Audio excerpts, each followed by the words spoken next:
Pendant le Covid, vous savez, on était confinés à la maison, ça a duré 2 ans, on ne savait pas trop quoi faire. Alors moi, j'ai passé mon temps à écrire un livre, parce que j'étais fort mécontent de ce qui se passait sur nos rivières, que j'ai connu depuis tout petit, depuis dans les années 50-60.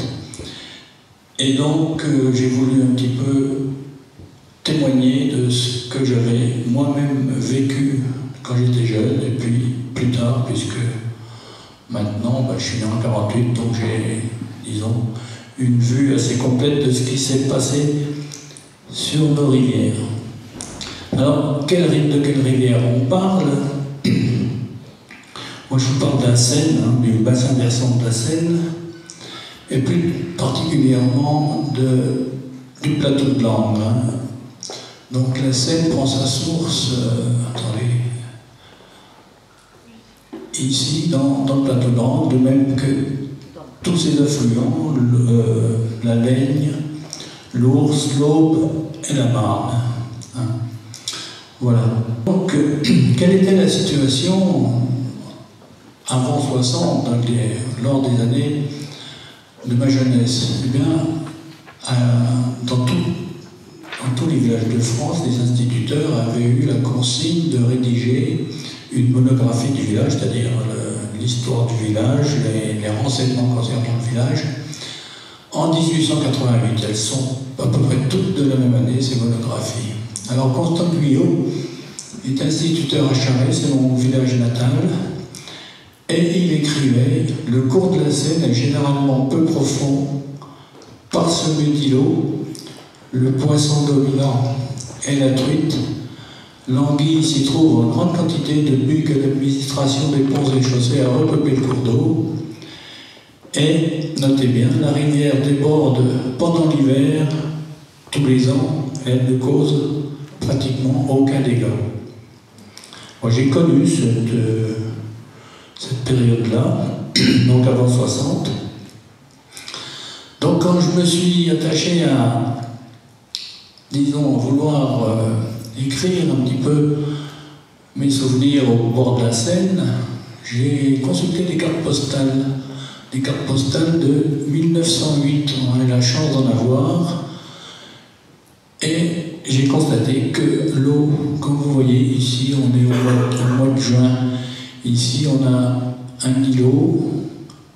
Mélanie, c'est une paysanne du village d'à côté qui faisait son foin sur son îlot et transportait le foin avec une barque pour le passer du côté du village où elle habitait. Alors, le cours principal de la Seine était là, de l'autre côté. Donc c'est un îlot qui faisait à peu près 50-60 mètres de large, 600 mètres de long. Donc Mélanie travaillait. Mon père, qui m'emmenait à la pêche quand j'avais moins de 10 ans, il prenait des trucs, là, je m'en souviens fort bien, il les prenait à la mouche, avec une mouche naturelle, et donc voilà. Et puis de l'autre côté, donc l'îlot de la Mélanie par rapport au moulin de Charest, il est au point A, c'est cette bande-là. La Seine coule ici vers le nord, donc dans ce sens-là, le moulin étant là. La photo B, c'est celle à l'amont du moulin, donc c'est le bief. Et vous voyez que l'eau, c'est une photo de la même époque, l'eau était à ras-bord, quasiment. Et c'est ce que j'ai connu, moi, jusqu'aux travaux des années 60.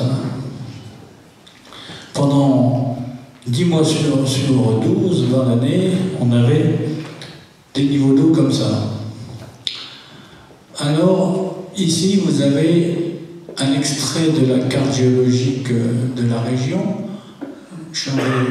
Mon village est là, Vix est ici, vous connaissez peut-être Vix grâce au trésor de Vix. Et il y a des gens qui connaissent Vix grâce à la pêche. Moi j'ai rencontré des gens dans le sud de la France, et quand je leur parlais de Vix, ils me disaient « Ah ouais, c'est un sacré spot de pêche à la mouche ». Bon, donc il n'y avait pas que le trésor de Vix, il y avait aussi les trucs de Vix sur la Seine. Alors ce que vous avez là, c'est la plaine alluviale de la Seine, c'est-à-dire le lit majeur. En blanc, ce sont des alluvions, elles sont colorées en blanc sur les cartes géologiques. Donc vous avez le lit principal, un gros gros élargissements ici, et puis ça rétrécit un peu plus loin. En fait, on a une côte, la Cuesta Châtillon, qui faisait obstacle à l'écoulement, et donc on a eu des dépôts d'élevé importants, des marécages importants, on a 2 km de largeur, beaucoup d'annexes hydrauliques, donc annexes hydrauliques des fossés d'assainissement, mais aussi des petits affluents. Tout ce qui est en blanc, c'est des petits cours d'eau qui venaient se jeter dans la Seine et dans lesquels les alevins, les petits poissons, les juvéniles venaient s'y développer après leur naissance. Autre type d'annexe hydraulique, ici c'est le moulin de Charret avec ses 3 bras, ses bras de délestage, hein, mais aussi beaucoup de fossés en bleu. C'était des fossés qui permettaient d'assainir les prés et ils alimentaient un lavoir, un ancien lavoir ici, et ça retournait à la Seine. Et moi j'ai appris à pêcher, j'avais 7 ans, c'était dans le lavoir, il y avait des verrons, des petits brochets, des petits trucs, j'avais pas le temps de les prendre, mais quand même j'en ai pris un petit peu, n'est-ce pas? Et donc sur la Seine et sur l'Ours ici, un affluent de la Seine, à Thouars exactement ici, et avec 2 moulins et beaucoup d'annexes hydrauliques d'origine humaine, anthropique. Voilà. Donc on avait, à l'époque, sur la Seine, on avait un moulin tous les kilomètres 5 sur toutes les rivières du plateau de Langres. Ici, on est toujours au mois de mai-juin. Vous voyez qu'à l'aval du seuil, ben, la rivière est encore très haute. Les gens pêchaient à la nasse, c'était le sport préféré de nos grands-pères. Et les poissons, direz-vous, ben, regardez, l'ouverture à Belan-sur-Ours, hein, une dizaine de truites.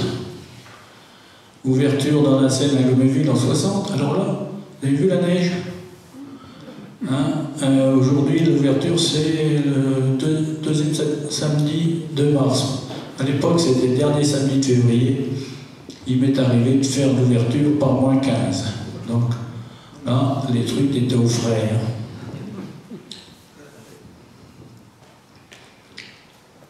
Et aujourd'hui, donc après les années 60, c'était donc avant la destruction des seuils du moulin, les rivières étaient, on les a de plus en plus adaptées aux besoins des hommes.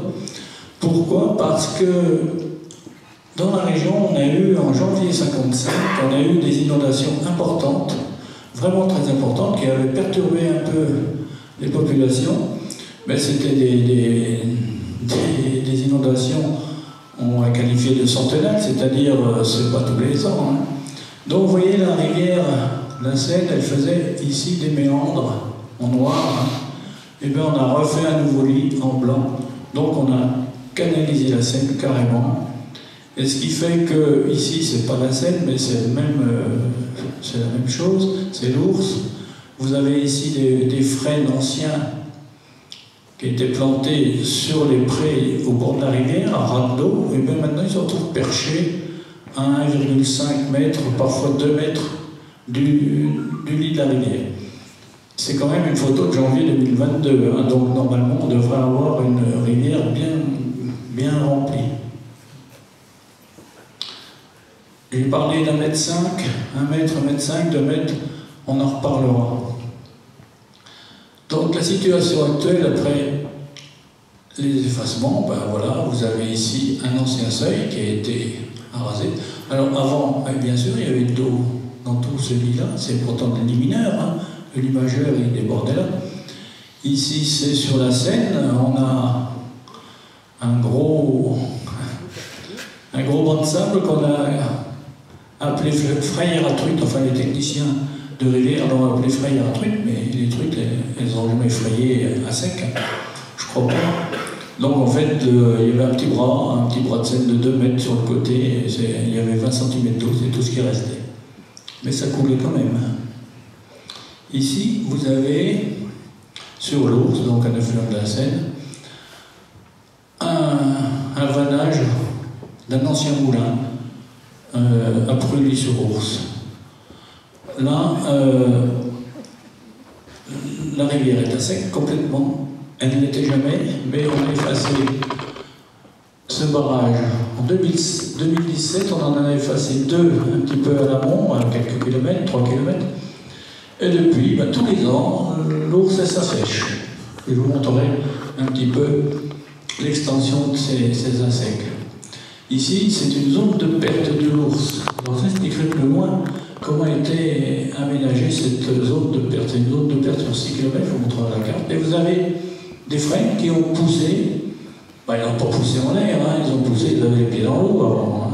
Donc voilà ce qui se passe maintenant. Pas un pouce d'eau dans la rivière et des frênes perchés.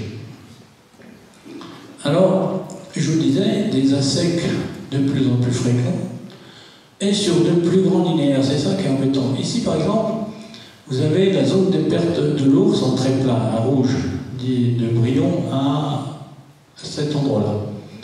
Autrefois, c'est une étude d'hydrogéologue payée par le Conseil général de la Côte d'Or qui le dit. Autrefois, on avait dans ce secteur-là, sur les 6 km, on avait un mois d'assec tous les 5 ans. Maintenant, on a 4 mois d'assec tous les ans. Et avant, on n'avait pas d'assec sur ce tronçon-là. Maintenant, on a un assec tous les ans, un mois ou plus. Donc, on a, au lieu d'avoir 6 km d'assec, on en a une vingtaine.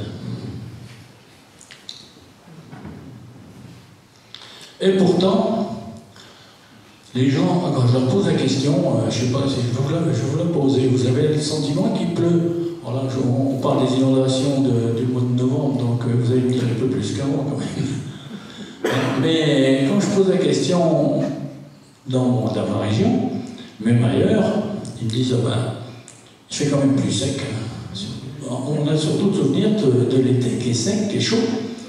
Mais en fait, regardez, moi j'ai étudié les données disponibles sur Infoclimat et Météo France. Depuis 1890 jusqu'à 2021. Pendant 90 ans, c'est des périodes, chaque chiffre correspond à une période de 30 ans. Pendant 90 ans, jusqu'en 1979, on a eu à peu près 770-790 mm d'eau par an. C'était assez stable. Dans la période 80-2009, 850. Puis là, sur simplement 12 ans, on a 880 de moyenne. Et ce n'est pas les pluies de cet hiver qui vont faire descendre ces chiffres-là. Parce que, je vous dirais, nous, je ne sais pas ce que vous avez eu, vous, mais nous, là-bas, en 6 mois, on a déjà nos 800 mm d'eau. Qu'est-ce qu'une rivière de plaine? On a parlé un petit peu, Pierre Ménard a abordé le sujet. Alors, une rivière, elle est caractérisée par son lit mineur, c'est le lit dans lequel elle coule la plupart du temps, mais elle a aussi un lit majeur, beaucoup plus large, qui sert justement à absorber le trop-plein de la rivière, donc c'est ce qu'on appelle plaine d'inondation. En fait, c'est ce que vous avez vu tout à l'heure sur le schéma sur VIX, c'est la zone sous laquelle on trouve les sédiments, les alluvions, n'est-ce pas? Donc, normalement, pour des raisons de sécurité, en cas de crue importante, on ne construit pas dans la plaine alluviale. Vous avez ici un village qui est construit au bon endroit. Mais maintenant, Pierre Ménard l'a dit, on construit de plus en plus dans la plaine alluviale parce que c'est plus facile, mais aussi on y prend plus de risques. Alors, relation nappe-rivière, nappe au pluriel, qu'est-ce que vous avez dit? Une rivière, elle est caractérisée d'abord par de l'eau qui coule, mais qui vient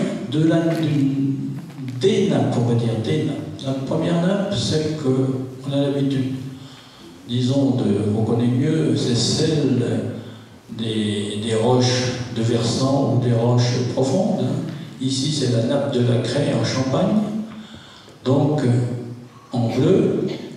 Et vous avez en jaune les alluvions. En fond de vallée, c'est les alluvions, des sables, des galets, qui sont porteurs d'eau. L'eau dans les alluvions, c'est ce qu'on appelle la nappe alluviale. Alors ici, vous avez deux lignes pointillées, une rouge qui est la ligne de basses eaux et une verte, la ligne de hautes eaux. Puis entre les deux, vous avez donc une zone de battement que j'ai mis en bleu clair pour montrer que la nappe, période de hautes eaux, elle peut monter beaucoup plus.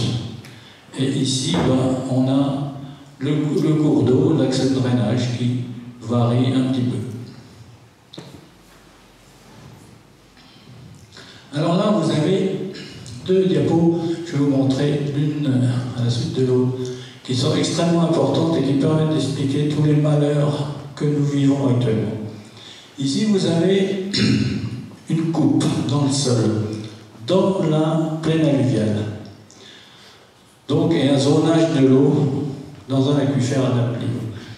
Alors, vous avez ici un piézomètre. Un piézomètre, vous savez ce que c'est? C'est un petit forage dans lequel on a installé une sonde pour déterminer la profondeur de la nappe, de la surface piézométrique.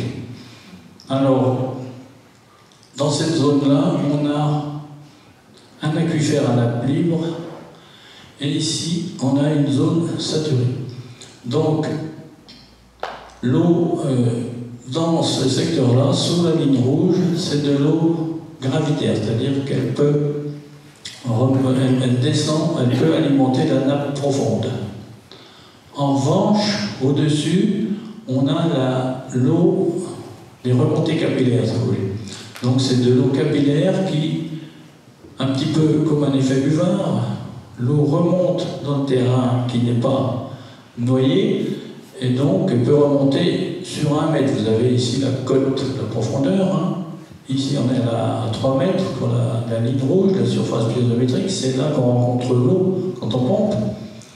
Et puis la remontée capillaire peut atteindre 2 mètres, enfin 1 mètre, donc à la cote 2. Et puis après, on a ce qu'on appelle la zone non saturée, c'est-à-dire les zones à sec. Alors, c'est important parce que si vous voulez avoir des prés verts avec de l'herbe, ben, il faut que votre surface de la nappe, de votre frange capillaire, ici, hein, elle soit le plus près possible de la surface, n'est-ce pas? Donc, si vous vous amusez à faire descendre la surface piézométrique, vous allez aussi faire descendre la surface de la nappe et la frange capillaire. Donc vous aurez une zone d'assec, et l'été, ben, vous n'aurez plus d'air dans vos prés. Voilà.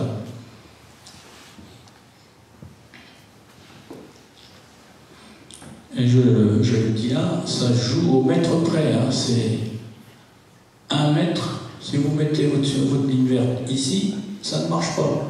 Il faut la remonter le plus haut possible. Et une autre notion, c'est la vitesse d'écoulement de l'eau en fonction de l'aquifère. On vous a dit, d'ailleurs, quand on avait 2 aquifères sur la coupe précédente. Un aquifère dans les alluvions et un aquifère dans les calcaires fissurés ou dans la craie, si vous voulez. Mais la vitesse de l'eau dans ces formations est très différente. Dans les alluvions, elle parcourt 500 à 1000 mètres par an. C'est pas énorme, hein? En revanche, dans le karst, elle peut parcourir 200 mètres en un quart d'heure ou 20 jours, hein? Jusqu'à 20 jours. Donc, l'eau des nappes profondes, des nappes de versant, circule beaucoup plus vite que l'eau des nappes alluviales. Et on verra l'importance de ça. Et puis il y a une autre notion, c'est la loi de Darcy, les interactions rivière-nappe alluviale.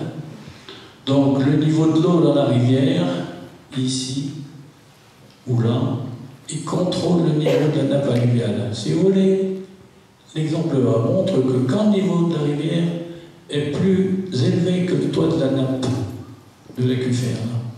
Et bien, le cours d'eau alimente la nappe. Et c'est l'inverse, quand le niveau de l'eau de la rivière est plus bas, en période de sécheresse, la rivière est alimentée par la nappe. Encore faut-il qu'il y ait de l'eau dans la nappe. C'est là le problème. Donc c'est des petits schémas que j'ai fait dans mon bouquin. Là. Donc voilà, la situation initiale avant curage.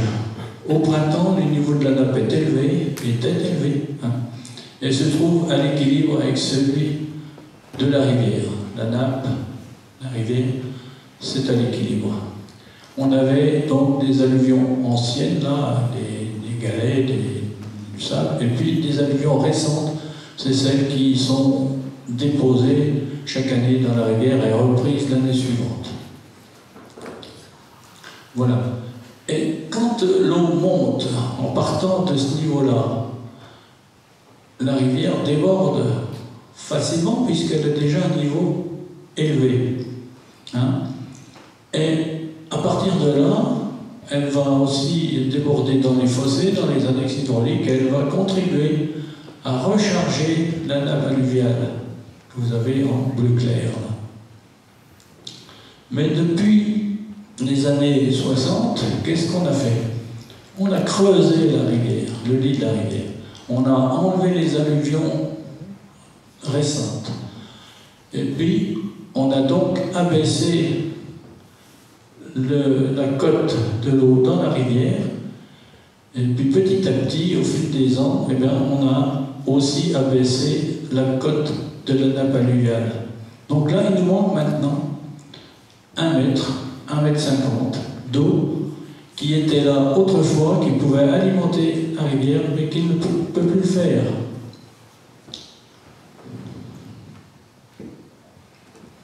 Et puis si on pousse un petit peu le bouchon plus bas, et bien en période sèche, avec l'abaissement du taux de la nappe au niveau de la gueule de la rivière, il n'y a plus de soutien possible au début de cette rivière. Il n'y a plus d'eau disponible dans la nappe, elle est à sec. Là, c'est après 2 étapes. Après curage. Et après, c'est suppression des sols. Voilà.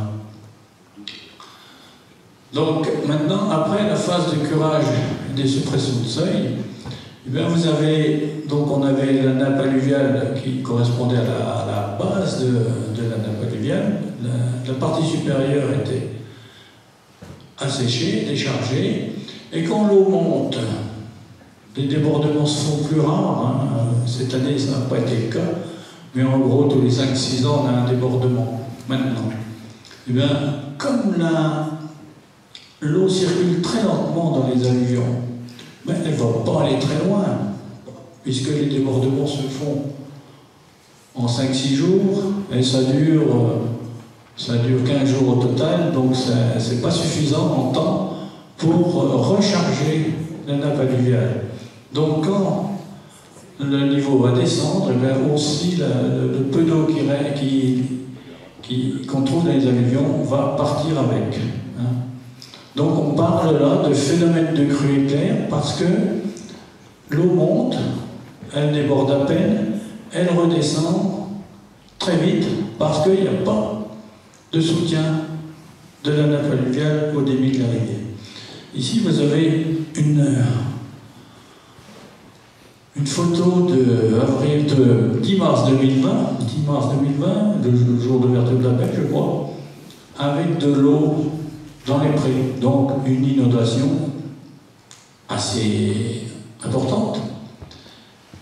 3 semaines après, le 1er avril, le vannage est là, hein, c'est le vannage qu'on trouve sur la couverture de mon bouquin. Et bien 3 semaines après, on n'a plus d'eau, on est à sec, alors qu'on a eu 724 mm de pluie du 22 septembre 2019 au 9 mars 2020. On est compte? On a eu quasiment la pluie de l'année, elle ne suffit même pas à alimenter la rivière 3 semaines après l'inondation. Et puis là, c'est cette année. Encore une crue éclair, j'ai voulu regarder ça. Je m'attendais un peu à ça, mais ça n'a pas loupé. 29 mars, il commence à pleuvoir. Il avait déjà plu au mois de janvier, comme ici, je pense. Le 3 avril, on avait de l'eau, mais vraiment beaucoup d'eau dans les prés, on n'avait même plus de vannage. Le 1er mars, on est à l'étiage. On est compte? Ça, c'est incroyable. Et on a eu 800 mm du 14 octobre 2023 au 30 avril 2024. Et bien malgré tout, un mois après, on n'a plus d'eau. Voilà. Donc, on parlait d'inondation là. Donc, et de lutte contre les inondations. Alors, on peut se poser la question, comment fonctionnait la nature avant que l'homme s'en occupe, on va dire? On pourra aussi regarder ce qu'a fait l'homme autrefois, qu'il fait aujourd'hui. Comment font les autres dans les autres pays, autres continents? Puis que disent les experts à ce propos? Alors, la nature, eh ben, avant les premiers aménagements,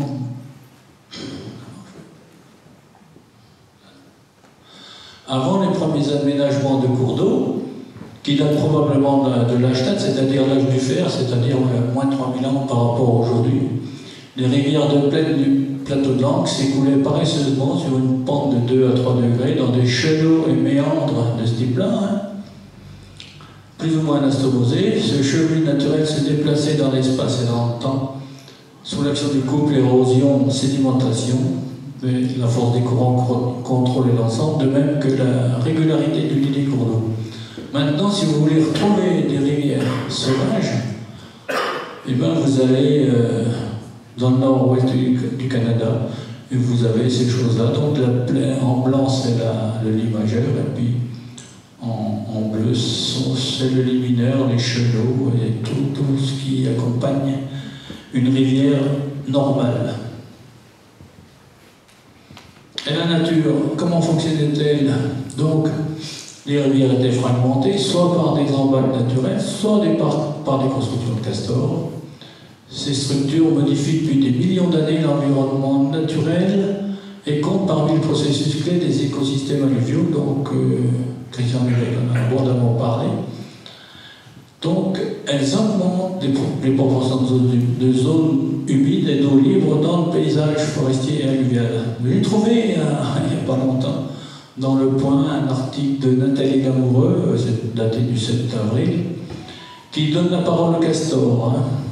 Grâce à plusieurs millions d'années de pratique, j'ai permis par mes constructions 100% éco-conçues de retenir l'eau, de ralentir son écoulement, de renflouer les nappes phréatiques, de déborder sur les pâturages aussi et d'attirer la faune sauvage.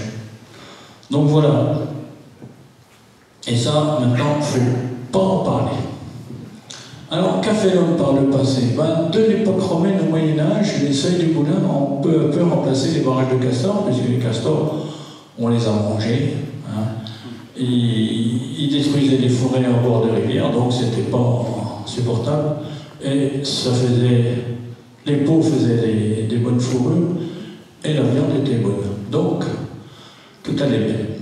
Les plaines alluviales ont comporté nombre de vannages, de biais, de chenaux, de dérivation, de restitution, enfin toutes les annexes hydrauliques dont j'ai parlé tout à l'heure, très favorables à la biodiversité. Ils ont facilité aussi la submersion de la plaine d'inondation dès l'amont. Oui, parce que si on veut qu'une inondation soit atténuée par les submersions, il faut que ça se passe très tôt, dès l'amont, pour avoir le maximum d'efficacité.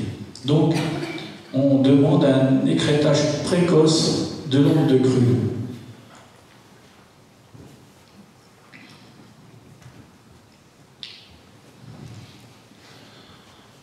Qu'a fait l'homme par le passé, toujours? Ici, vous avez, dans la zone des pertes dont je vous parlais tout à l'heure, entre Brion et Crépin, un petit rond, on avait 3 barrages en rouge, 4 barrages. C'était des barrages agricoles, pas des barrages destinés à faire fonctionner un moulin, non, des barrages agricoles avec des vannes. Et ils permettaient à l'eau de maintenir un niveau de se maintenir à un niveau important dans la rivière, mais aussi sous les prés, dans les alluvions. Hein. Parce que, vous avez vu tout à l'heure les schémas, ce qu'il y a dans la rivière, les volumes dans la rivière, c'est important, mais ce qu'il y a sous les alluvions, c'est encore bien plus important. C'est là qu'on a des jolies bassines.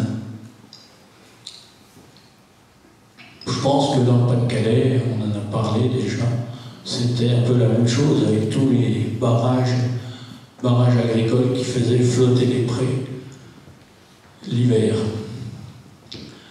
Que fait-on aujourd'hui? Les 3 barrages agricoles de la diapo précédente ont été détruits dans les années 80. Alors pourquoi? Je ne sais pas trop. Comment dire, les quotas laitiers ont dû être mis en place dans ces années-là, 85-86. Donc les paysans ont eu besoin de moins utiliser les prés et ils ne se sont pas embêtés avec les seuils et les manages. Donc les résultats de ces effacements, des assais plus fréquents et plus lourds dans le temps et dans l'espace, ce que je vous montrais tout à l'heure, au lieu d'avoir ça un mois tous les 5 ans, vous avez ça tous les ans. Moins d'inondations ordinaires, oui c'est vrai, il y a moins de crues, mais les crues à période de retour 50 à 100 ans sont à l'aval aussi catastrophiques qu'en travaux, car les débits ils sont plus forts évidemment quand elles rencontrent une rivière qui court très vite. Quand elle rencontre une zone restreicie comme ici, eh bien, ça va monter et ça va inonder.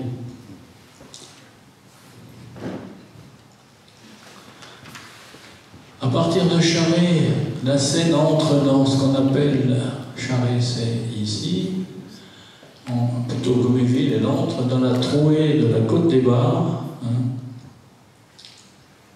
Son imageur y est étroit, de l'ordre de 400-500 mètres de large, alors qu'il atteignait 2000 mètres, quelques kilomètres à l'amont.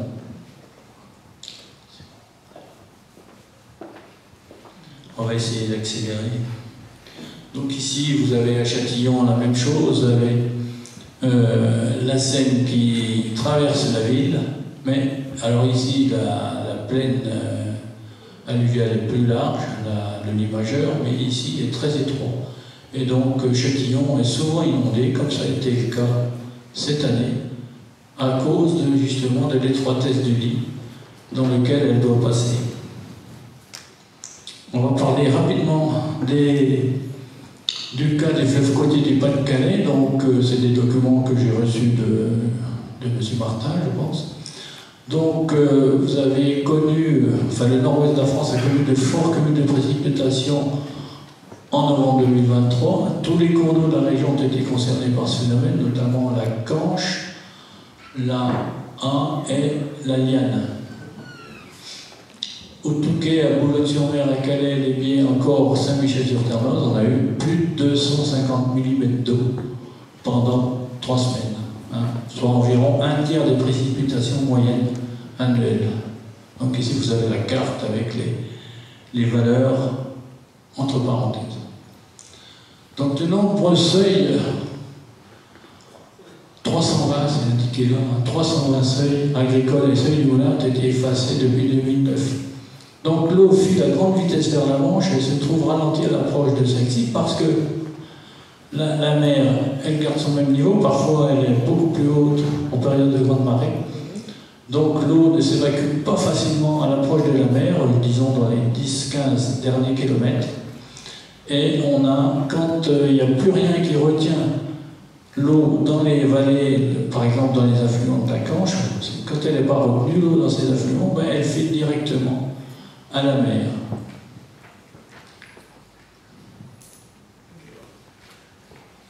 Donc le secteur, sur la Canche, le secteur le plus impacté, c'était celui de Montreuil. Là, j'ai figuré en pointillé rouge.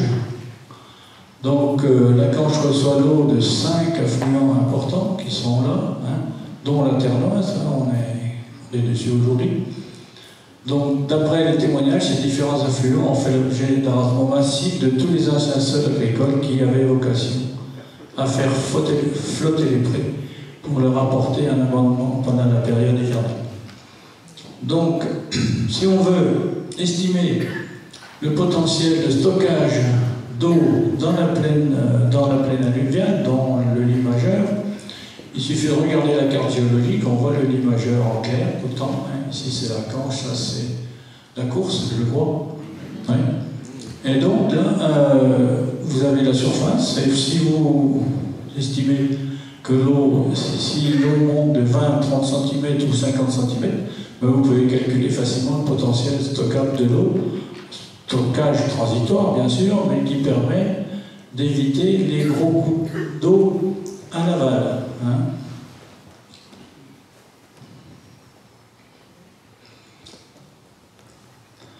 Donc, les fleuves côtiers du Nord-Pas-de-Calais cumulent plusieurs handicaps. Ils voient leur écoulement ralenti à l'approche de la mer, ben ça c'est le cas de tous, mais ils ont récemment fait l'objet de suppression de seuil. Et j'ai aussi une Cofetan aujourd'hui. Alors là, quand on rétablit la continuité écologique, c'est le cas de Dalis, sur la commune de Mincache, je ne sais pas où c'est, vous le savez, vous. Hein? Donc ici vous avez un exemple de travaux entrepris par la Fédération de pêche du Pas-de-Calais. On a fait une jolie rivière qui n'a rien de rivière naturelle, et surtout vous avez déjà le fil de l'eau à 1 bon mètre de la plaine alluviale, et puis très peu d'eau dedans, donc s'il y a des poissons, ils ne vont pas rester longtemps si les échassiers se promènent par là. Hein? Donc on a abaissé nettement la cote du fil de l'eau, on a déchargé la nappe alluviale, il y aura peu de submersion de la plaine d'inondation, donc on aura des crues éclairs, et c'est tout. Donc aux USA, dans le Massachusetts, on a déjà observé que depuis le retour des castors sur la Howard River, on a rehaussé le niveau de l'eau, on a créé de nouvelles zones humides, et on a évité les crues éclairs. Donc ça fonctionne comme avant. Aux USA toujours, un professeur, c'était de l'université de Logan dans l'Utah, expérimente depuis 30 ans la reconstitution de barrages type Castor en branchage afin de redynamiser les cours d'eau. Et il obtient des résultats assez étonnants. Il a multiplié les biotopes, multiplié les chenaux annexes, il a ralenti les débits, et en facilitant l'immersion de la plaine inondable, il a permis la recharge de la nappe phréatique, nappe alluviale, dont le toit est remonté d'1 mètre. Donc les problèmes de sécheresse ont été réduits grâce à ces pratiques. En Angleterre, un chercheur, Tim Morrison, travaille sur des problématiques un peu différentes, mais lui, il stocke de l'eau très en amont dans les talwegs à sec, qui, en cas de forte pluie, sont bien sûr voient des écoulements importants d'eau, mais lui, il filtre l'eau à travers des barrages fuyants, on appelle des barrages fuyants en rondins, et ça fonctionne pas mal. Donc il limite les inondations à l'aval en bloquant l'eau à l'amont. Bon, j'ai des documents de l'école des mines de Paris qui montrent que les crues ordinaires, la zone inondable la plus courante d'origine naturelle s'appelle l'inondation. Elle constitue une zone de stockage de l'eau des crues, donc voilà tout ça. Les effets bénéfiques reconnus, je vous les ai déjà énoncés. Elle participe au laminage ou à l'écrêtement des crues. Ça, c'est l'école des mines de Paris en 2006 qui disait ça. L'ONEMA en 2015, c'est-à-dire l'OFB aujourd'hui, ne dit pas autre chose. Hein. Les inondations sont aggravées depuis des décennies par l'aménagement du territoire. La rectification, la chénalisation des cours d'eau ainsi que le drainage accélèrent le transfert de l'eau depuis l'amont vers l'aval. Alors, les eaux s'étalent et stagnent dans la plaine alluviale, ralentissent le débit maximum des cours d'eau en aval. Elles contribuent alors à l'alimentation des annexes hydrauliques. C'est tout ce que je vous ai dit avant. Donc ça, c'est l'OFB qui dit ça en 2015. Francis Meyès, vous le connaissez peut-être, c'est un prof en retraité maintenant de géologie de la fac de Lille, l'université de Lille. Il a fait un article il y a peu de temps qui a circulé sur Internet, donc j'ai repris ce qu'il a dit. Je connais ce monsieur Je l'ai connu quand j'étais à Paris. Et lui, il insiste sur la nécessité d'éviter de s'installer dans une zone à risque. Il qualifie les inondations de phénomènes naturels qui procèdent de l'évolution permanente du paysage. Il recommande de ne pas curer les cours d'eau naturels sous peine de réactiver l'érosion en amont. Alors ça, c'est important. Mais les effacements de seuil, il faut souligner que les effacements de seuil ont à terme un effet induit comparable aux ouvrages, puisque l'accroissement du débit des cours d'eau en période hivernale provoque un surcreusement du lit de ces derniers. Mais il n'a pas parlé des anciens moulins et des seuils effacés. Je crois qu'il n'a pas été sensibilisé à ça, mais il pourrait effectivement dire la même chose que nous. Et puis Jacques Mutry, dont Pierre Ménag a parlé tout à l'heure, c'est prof retraité d'hydrogéologie à Besançon, lauréat du prix Castani 2023. Alors Castani, c'était le père de l'hydrologie en France, il était à l'université Paris 6. Et il est mort en 93 et en 96, on a créé un prix Castani à son honneur. Donc Jacques Mutry, c'est le 22e lauréat du prix Castani. Il nous dit quoi? Les principes de recalibrage des cours d'eau, d'amendement de seuil, au titre du rétablissement de la continuité écologique ont eu pour effet cumulatif d'abaisser la ligne d'eau. On en a déjà parlé, de favoriser l'érosion, d'empêcher la recherche des nappes et la reproduction des poissons, d'évacuer plus vite les crues vers l'aval et par conséquent de favoriser la sec totale l'été. Alors, la sécheresse en quelques mots. Voilà, donc les diapositives suivantes vont montrer que le principal phénomène qui entraîne la sécheresse est la baisse des niveaux de la rivière qui entraîne la vidange partielle de la nappe alluviale. On l'a dit tout à l'heure, Pierre Ménag vous l'a montré. Voilà l'état initial avec la nappe alluviale. Ici, elle est pleine, l'eau, le cours d'eau est aussi plein à ras-bord. Il y a un marécage qui se porte bien, des prairies humides, des bras morts, des petites zones de drainage et puis un petit cours d'eau. Mais si vous vous amusez à faire baisser la cote de l'eau dans la rivière, on a dit que c'est la cote de l'eau qui détermine la cote de la nappe. Ben, petit à petit, vous avez ça. Hein, donc l'eau descend, les prairies humides s'assèchent, le marécage se rétrécit. Et puis, on arrive finalement à avoir de l'eau en pointillé dans le cours d'eau. Plus de marécage, plus de prairies humides, les années hydrauliques à sec, tout va bien. Donc la lutte contre la sécheresse, comment on lutte hein? Il faut stocker l'eau, on l'a dit, en période humide et sa restitution en période sèche. Donc le stockage à ciel ouvert, les grands lacs de retenue, vous connaissez ça, ou les bassines, hein, on nous bassine avec des bassines de gouvernement. Mais moi je ne suis pas contre, mais je pense que le stockage souterrain, c'est le meilleur stockage, parce que c'est un stockage d'eau à l'abri du soleil, elle ne s'évapore pas, et elle est fraîche quand on la récupère. Elle est aussi fraîche quand elle va alimenter la rivière l'été. Hein. Donc voilà, donc en période de crue, les alluvions stockent d'importantes quantités d'eau. En période d'étiage, elles restituent leur eau fraîche à la rivière. Ça permet donc de surmonter au moins en partie les épisodes de sécheresse estivale. Elles peuvent contribuer aussi à la recharge de l'aquifère profond. Il y a un chiffre que j'ai oublié de dire tout à l'heure, c'est que les nappes alluviales, par exemple un cours d'eau avec un limageur de 400 mètres de large, il peut stocker, à raison d'une porosité de 25% dans ses alluvions, hein, la porosité c'est entre 20 et 30, hein, donc on donne 25, il stocke 250 litres d'eau par mètre cube, ce qui fait qu'un cours d'eau, dans la plaine alluviale d'un cours d'eau, qui fait de 10 km de long, il a 400 mètres de large, il a 1 million de mètres cubes d'eau par tranche de 1 mètre. Donc, si vous asséchez la partie supérieure de la nappe alluviale, vous perdez toute cette eau. Donc, tous les 10 km, si vous avez un cours d'eau de 100 km, multiplié par 10. Hein. Donc, ça c'est important.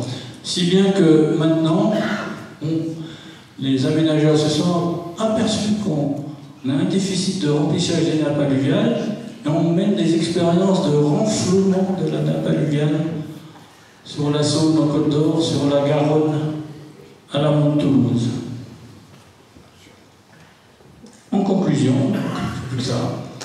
Donc les luttes contre les inondations et contre la sécheresse relèvent du même combat. Si rien n'est fait, nous pouvons craindre, d'une part, en partie avec les cours d'eau, des inondations de plus en plus fréquentes et plus stressantes, faute de laisser la submersion des majeures s'opérer très en amont. D'autre part, des insectes de plus en plus fréquents, de plus en plus longs sur de nombreuses rivières de plaine, avec à la clé de fortes mortalités de poissons. Comment juguler ces phénomènes? Il faut favoriser le stockage du maximum d'eau dans les alluvions et les annexes hydrauliques, faciliter la submersion de la plaine alluviale le plus en amont possible afin de laminer efficacement l'onde de crue. Ces deux types d'actions demandent de rehausser le code de l'eau dans les cours d'eau. Pierre Ménin vous a dit, on peut le faire en reconstruisant les ouvrages démantelés ou en partie démantelés pour arriver à ce type d'action. Voilà.